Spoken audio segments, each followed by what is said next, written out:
Kaupak, pwede ka nga bang makatanggap ng 34,600 na monthly SSS pension habang buhay? Actually, pwede. Posible pa nga ang pension na 42,000 monthly, depende sa sahod mo at kung gaano ka katagal magko-contribute sa SSS. Sa video na to, hihimayin natin kung sino nga ba ang pwedeng makatanggap ng 34,000 hanggang 42,000 na monthly SSS pension at kung paano i-compute step by step ang iyong makukuha na pension kapag nag-retire ka na. Meron kang dalawang option kung kailan mo gustong simulan ang pagtanggap ng SSS pension. Pwedeng magsimula ang iyong pension sa edad na 60 kapag ikaw ay nag-early retirement. Ang ibig sabihin ng early retirement ay hindi ka na empleyado at dapat hindi ka rin self-employed. Ang second option ay kapag nag-mandatory retirement ka na sa edad na 65 years old. Dalawang klaseng payout ang pagbibigay ng SSS pension. Una, makakatanggap ka ng lifetime monthly pension kapag meron kang 120 o higit pa na monthly contributions. Bale, at least 10 years na total contribution. May option ka na i-advance ang 18 months na pension pag-retire mo. Pero, magsisimula lang ang iyong monthly pension pagkalipas ng 18 months o 1.5 taon. Ang pangalawang paraan ng pagbibigay ng SSS pension ay kung hindi umabot ng 120 months ang iyong contribution. Ibibigay sa iyo ang pension benefit bilang lump sum amount o isang bagsakan. Ang one-time cash payment na matatanggap mo ay equal sa total contributions mo at ng iyong employer plus ang kinita na interest. Magkano nga ba ang matatanggap mo na monthly pension? Merong tatlong formula sa pag-compute ng matatanggap mo na regular monthly SSS pension. Ito ang mga formula.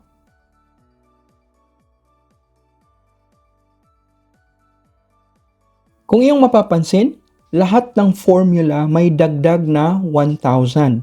Ang additional benefit na ito ay dinagdag simula noong January 2017. Kung alin sa tatlong formula ang magre-resulta sa pinakamataas na amount, yun ang magiging pension mo. Bago ka pa mag-nosebleed sa pag-analyze ng mga formula, ipapaliwanag ko ang bawat isa at kung paano ito gamitin. Simula sa pinakasimple, ang minimum pension. Ang minimum pension ay depende sa iyong credited years of service o CYS. Ang 12 monthly contributions ay equal sa isang credited year of service. So, ang 120 monthly contributions ay katumbas ng 10 CYS. Kapag ang CYS mo ay nasa 10 to 19 years, ang minimum pension ay 1,200 plus 1,000 o 2,200 monthly.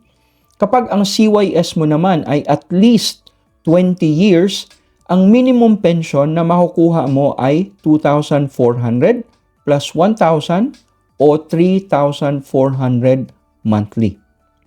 Ang pangalawang formula sa pag-compute ng regular SSS pension ay ang 40% ng average monthly salary credit o AMSC. Kapag less than 20 years ang iyong CYS, most likely ito ang formula na gagamitin para ma-determine ang iyong pension. Marami ang nalilito kung ano ba talaga itong monthly salary credit o MSC. Ang MSC ay ginagamit na basihan ng SSS para malaman kung magkano dapat ang iyong contribution at kung magkano ang makukuha mo na benefit. Ang MSC ay hindi eksaktong pareho sa iyong monthly na salary. Pero kung ang sahod mo ay less than 35,000 monthly, ang MSC ay halos pareho lang sa sahod mo.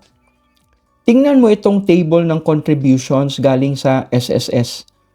Makikita mo dito kung ano ang monthly salary credit na tugma sa iyong sahod. Halimbawa, Kung ang sahod mo ay 11,200 monthly, ito yung range niya. So, ang iyong MSC ay 11,000. Kung nasa 25,000 ang sahod mo, dito siya na range. So, 25,000 din ang MSC. Pero kung ang sahod mo ay nasa 40,000 buwan-buwan, dito na siya na range papasok. Ang MSC ay 35,000 lang. Ito na yung maximum na MSC. Kahit umabot pa ng mahigit 100,000 ang iyong monthly salary, 35,000 pa rin ang MSC. Ngayong malinaw na yan, balik na tayo sa computation.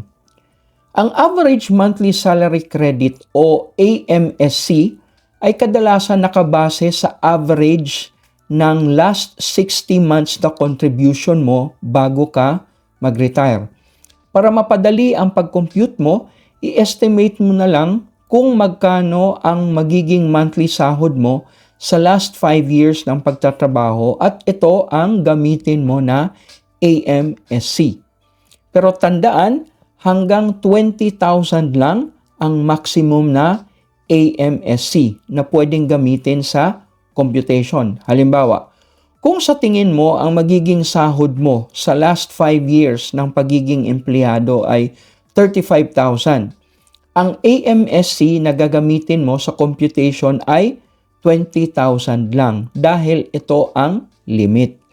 Kung saan mapupunta ang sobra na 15,000, pag-uusapan natin yan maya-maya lang. Kapag i-apply natin ang 20,000 AMSC sa ating formula, ang iyong magiging monthly pension ay 40% ng 20,000 which is 8,000 plus 1,000 o total na 9,000 monthly. Sa tatlong formula ng pag-compute ng regular SSS pension, ang pinaka-common na ginagamit para sa mga mahigit 20 years na member ng SSS ay ang pinaka nakakahilong tingnan na formula. Ito yon. Ito ang formula na magre-resulta sa pinakamataas na pension kung ikaw ay matagal na naghuhulog sa SSS. Para hindi sumakit ang ulo mo, magbibigay ako ng ilang examples. Example 1, si Juan. Ang average monthly salary credit niya ay 15,000. Ang credited years of service ay 25 years. Gamit ang ating formula, ang kaniyang regular SSS pension ay 300 plus 20% ng 15,000 plus 2% ng 15,000 times 25 years minus 10 plus 1,000. So kapag kinumpute yan, lalabas 8,800 monthly ang pension. Ngayon, may good news para sa mga SSS pensioners. Noong September 2025, inimplement ng SSS ang Pension Reform Program kung saan tinaasan ang regular monthly SSS pension ng 10% taon-taon sa loob ng 3 years. Kaya pagdating ng September 2027, ang total increase ng monthly pension ay aabot ng 33.1%. Kapag in-apply natin ang increase na ito sa pension ni Juan, ang kanyang matatanggap na pension ay 11,713 monthly. Isa pang example, si Maria naman, ang kanyang AMSC ay 20,000, ang CYS ay 35 years. Gamit ang ating formula, ang kanyang regular SSS pension ay 15,300 monthly. Kapag dinagdag natin ang 33.1% na increase, ang kanyang monthly pension ay magiging 20,364 monthly. I-try mo i-compute ang iyong magiging pension at i-share mo sa comments kung magkano. Ito pa ang isang example na mahigit 20,000 ang AMSC, si Pedro. Ang kanyang AMSC ay 35,000. CYS, 35 years. Kapag ang AMSC ay mahigit 20,000, maiiba ng konti ang computation ng total monthly pension. Nabanggit ko kanina na ang AMSC na pwedeng gamitin sa computation ay hanggang 20,000 lang. Sa example natin, 35,000 ang AMSC. Ano ang mangyayari sa sobra na 15,000? Dito na papasok ang Mandatory Provident Fund o MPF. Kapag ang monthly sahod mo ay nasa 20,250 pataas, obligado ka at ang iyong employer na mag-contribute sa Mandatory Provident Fund kung saan tutubo ito ng interest. Kung titingnan mo ang table ng contribution, mahahati na sa dalawa ang monthly salary credit. Halimbawa, kung 21,000 ang iyong sahod, ang MSC para sa regular SSS pension ay 20,000 at ang excess na 1,000 ay MSC sa Mandatory Provident Fund. Kung 35,000 plus ang sahod mo, ang MSC para sa regular SSS ay 20,000 din at ang MSC para sa MPF ay 15,000. Ang amount ng contribution para sa MPF ay 15% ng MPF monthly salary credit. Sa example natin, kung 15,000 ang MSC sa MPF, ang kailangang i-contribute ay 15% ng 15,000 o 2,250. Hati kayo ng employer mo sa amount na ito, pero mas malaki ang parte ng iyong employer. Kapag nag-retire ka na, meron kang dalawang option kung paano makukuha ang total contributions mo sa MPF kasama ang kinitang interest. Una ay ang monthly payout sa loob ng 60, 120 o 180 months.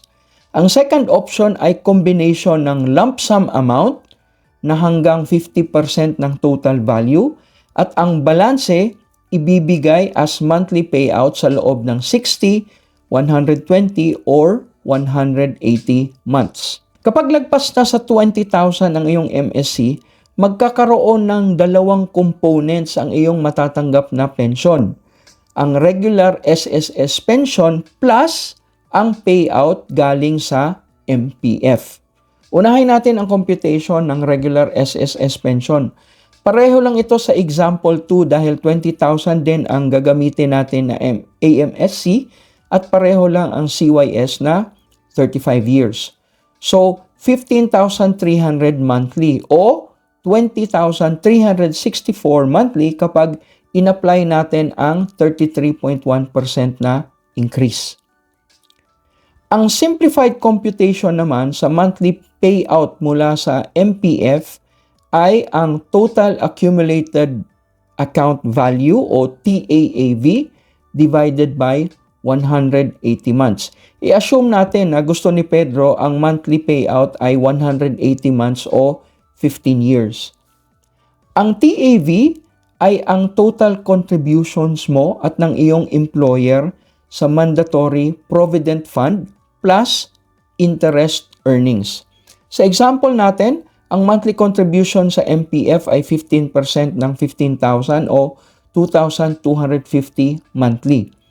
Kung ang monthly contribution na ito ay tutubo ng 5% per year, ang TAAV pagkalipas ng 35 years ay aabot ng 2,566,800 plus. Gamit ang ating formula, ang monthly benefit na makukuha ni Pedro galing sa MPF ay 2,566,800 divided by 180 months o 14,260 monthly.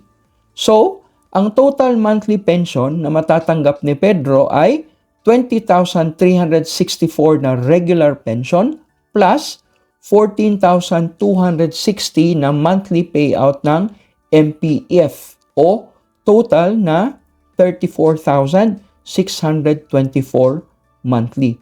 Ito yung monthly pension na binanggit ko sa simula ng video. So, posible talaga ang ganito kalaking pension. Ngayon, Lahat ba ng SSS member na 35,000 plus ang monthly na sahod at 35 years magko-contribute sa SSS, makakatanggap ng 34,600 monthly pension? Hindi. Dahil ang Mandatory Provident Fund ay nagsimula lang noong January 2021. Kung matagal ka nang naghuhulog sa SSS, 10, 15, 20, 25 years, hindi aabot ng 34,600 ang iyong pension dahil 5 years ka pa lang nagko-contribute sa MPF. Pero kung ikaw ay first time na nagtrabaho noong 2021 at 35,000 plus na agad ang iyong monthly salary, posibleng umabot ng 34,600 ang monthly pension mo kung 35 years ka na maghuhulog sa SSS. Kung 40 years ka naman na magko-contribute, halimbawa mula 2021 hanggang 2061, at ang starting salary mo ay 35,000 agad, ang total monthly pension mo ay 23,026 na regular pension plus 19,154 na MPF payout for a total of 42,180 monthly. Maganda, di ba? Malamang iisipin mo na malaki na ito. Actually, hindi masyado. 40 years from now, maliit na lang ang value ng 42,000. Ang equivalent nga lang nito sa pera natin ngayon ay nasa 12,875 lang kung 3% ang inflation. Hindi ganong kalaki ito kung gusto mo maging komportable at mag-enjoy ng husto kapag retired ka na. Kaya kahit na malaki na ang itinaas ng SSS pension, hindi pa rin ito sapat. Kailangan mo itong dagdagan sa pamamagitan ng regular na pag-iipon at pag-iinvest bukod sa contribution mo sa SSS. Panoorin mo ito para malaman kung paano at saan pwedeng mag-invest. Kung may natutunan ka sa video na ito, like, share, and subscribe para sa mas marami pang upak ni Maestro.